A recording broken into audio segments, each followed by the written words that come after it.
So you wanted the Army to investigate what happened, what went wrong with Robert Card. He, after all, was an Army reservist for 20 years. And the Army, and certainly his peers here in Maine, were on to the fact that he had problems, right? Why did you want the Army Inspector General to investigate this case? I felt that it was important that the Army Inspector General take a look at what went wrong, because I was convinced that there had to be gaps in communication between the Army and state, county, and local law enforcement. And I was concerned that if the Army felt that Robert Card was so dangerous that they deprived him of his military-issued weapons, that surely that should have been a warning signal that perhaps could have triggered Maine's yellow flag law. And so in response to that, you are proposing a new bill. It's the Crisis Intervention Act, and it's intended to mandate, to actually require, that the branches of the military cooperate with law enforcement in two specific situations. One, when a service member poses such a serious threat to either him or herself or to others that the military's taken away the weapons that the military issues, or the service member has been involuntarily committed to a hospital for treatment of mental illness. In those cases, there would be an affirmative requirement that the military service report all the information that it has related to the service member to state, local, or county law enforcement. And subsequently, the branch of the military would have to cooperate with any judicial proceeding that results, such as a yellow flag law in the state of Maine or a red flag law in New York State. Right now, if we have a Robert Card type of situation, does the Army, does the military have the option to do what you're outlining, but it's just optional and that's what we're trying to correct? Correct.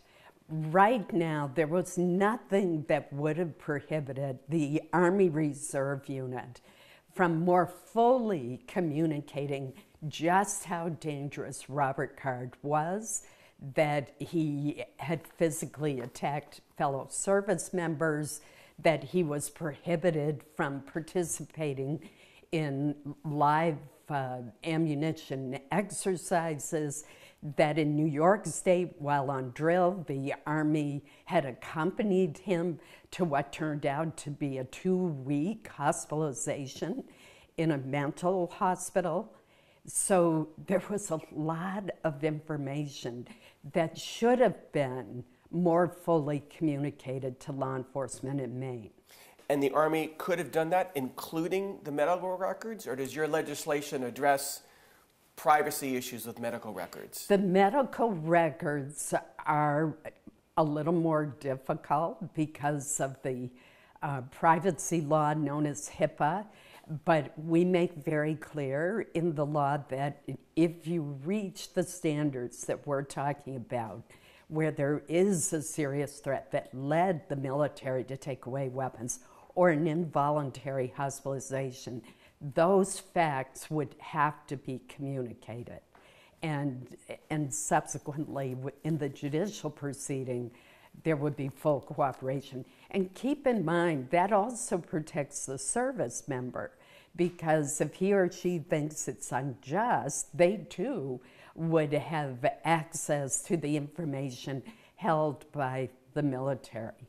We've had a couple investigations. We had the big one, which tracks very much the special we're putting together, the commission. I'm sure you've looked at that, right? And then, of course, even before that was this, in some ways, more surprising report by the Army, the Inspector General, but also the underlying report. Did you have a chance to read that and be briefed on that? Yes. What was your sort of initial reaction to some of the new details about how the card case was handled when that came out this summer? I was shocked at some of the details that came out.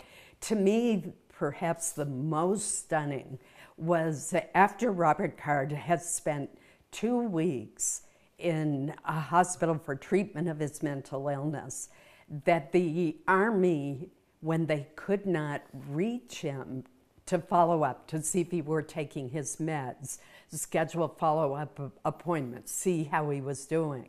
When he would not answer the phone, rather than seeing that as a huge warning signal, the Army closed the case. That is shocking to me.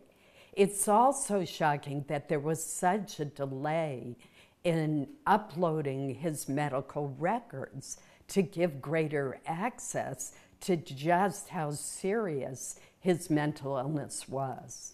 So what should have happened? When he didn't answer the phone, he didn't respond to emails, that's all detailed in these reports.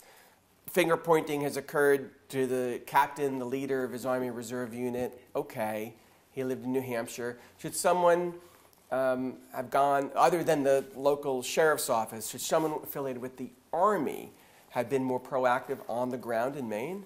Yes, I believe that the Army should have been more proactive, and also the local sheriff's office should have been more engaged. But if there'd been better communication between the two, given that so many of these Army Reserve members happen to be police officers themselves, and thus they're familiar with Maine's yellow flag law. One was from New Hampshire, but most were from Maine. It seems to me that they would have realized that this was the kind of case for which Maine's yellow flag law was designed. And I would note that Maine's law has robust due process protections. It's very cognizant of Second Amendment rights. It does not confiscate the weapons forever. There can be a process for the weapons to be returned if the person recovers. But that communication did not occur.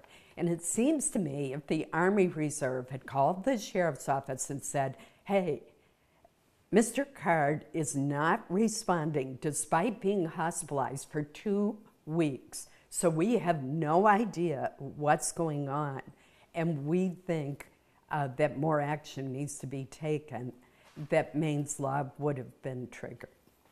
I know a sheriff in Saginaw County who agrees with you. He never got a phone call from anybody affiliated with the military in Washington, the Army, nationally, or from the Army Reserve unit based in Saco. No one ever called him directly. They just expected that he would do a welfare check and understand the seriousness.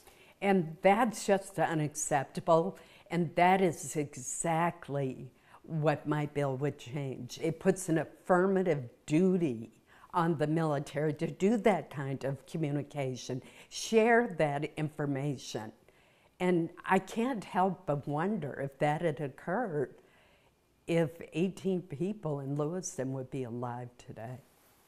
Help me understand how it works as a practical matter, because the Army is a big organization, the Army Reserves as well. So let's say your bill becomes law, and now this mandate exists. Well, who actually carries out the order? Would that be West Point? In this case, would it be one of the hospitals? Would it be the doctor? Would it be the Army Reserve unit commander? Would it be someone higher up at the lieutenant general rank, for instance, in command in Washington or at the Pentagon? Who actually would have the responsibility to carry out the mandate in your bill? It most likely would be the unit commander, but those kinds of implementation details we would leave up to the Army, which would do rulemaking and policy guidance for its officers to make that very clear. And we worked very closely with the Army. They told us this is going to take additional training. We've got to change our policies in writing. The training's really critical. So I have a feeling that it would be a number of people who would end up having the responsibility, but certainly the unit commander would be one of those. But what would be the deadline for the Army or the person in the Army to make that phone call to the state law enforcement agency that needs to follow up? Well, the intent is that it would be immediate. That may be something that we need to look at in the law to make sure that that's really clear, that there should not be a delay. We heard a lot of testimony in the Lewiston Commission hearings from Army Reserve members in Maine, and also from Lieutenant General Daniels in her briefing. Almost an insistence that we understand how limited their legal authority was. You have to understand, between the weekend drills and the 2 weeks of annual training in West Point, they're under our command for just 38 days a year. And on all the other days of the year, we can't tell them to do anything. How did you feel about hearing that, and is there any way to overcome that sort of legalistic defense that they made that their follow-up was lacking? That defense really irritated me, and I did hear that repeatedly. And my point is that you can extend the active duty time of a reservist. And when Robert Card came out of the mental hospital, there's no reason why they couldn't have extended his active duty time. It actually would have been helpful as far as clarifying who would pay the bill for the hospital. But there's this idea that the Army only has responsibility for people when they're on active duty, when this has been a person who's been in the Guard for 20 years, is absurd. Surely they care about the health of their reservists and what he might do to others. So I found that to be a completely unacceptable excuse, and a very disappointing one to say, gee, it's not really our fault because we don't have day-to-day control of this individual. Do you think it was a mistake to discharge him when they did on August 3rd? Well, this is another fascinating story. When Robert Card was in the Four Winds Mental Hospital, he tried to get himself discharged before the hospital thought that he was ready. And they had actually filed with the local court a petition to involuntarily commit him to the hospital. He then withdrew his request to be released, and so they canceled the court hearing. And here's the thing. The court hearing was supposed to be on the very day they released him. Did they release him because his 2 weeks of active duty orders had expired? I don't know the basis for the release, but to me, if they felt he was sick enough that they were going to have a court hearing to involuntarily commit him on the day that they end up releasing him, that is very difficult to explain. There's another piece of legislation kicking around. I think this is in partnership with Senator King, the one called the Blast Overpressure Safety Act. Yes. Tell me about that, what it would accomplish. There are some indications that Mr. Card suffered from the impact of being around high velocity blasts. And what we want to do in this bill is to do a baseline assessment of people who are in the military, of their brains, and then if they are exposed to very loud blasts repeatedly, we want to keep monitoring them and doing assessments to make sure that they do not have brain injuries from it.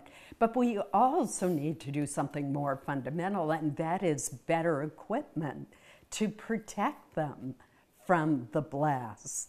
And so it's a two-pronged approach: better equipment to protect them, but increased monitoring. There is a review that's still underway of Sergeant Card's brain that's going on at Walter Reed Hospital in Maryland right now.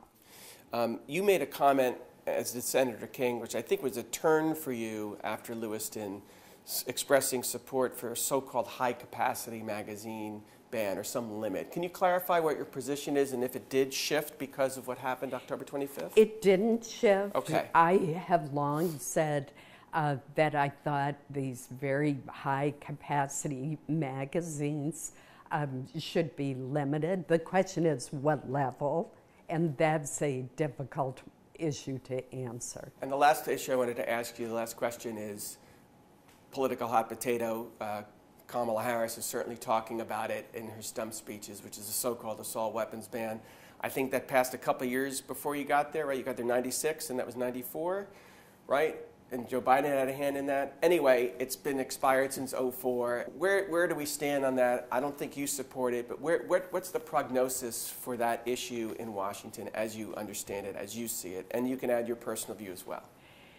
So I don't think there's any chance of a ban passing in Washington.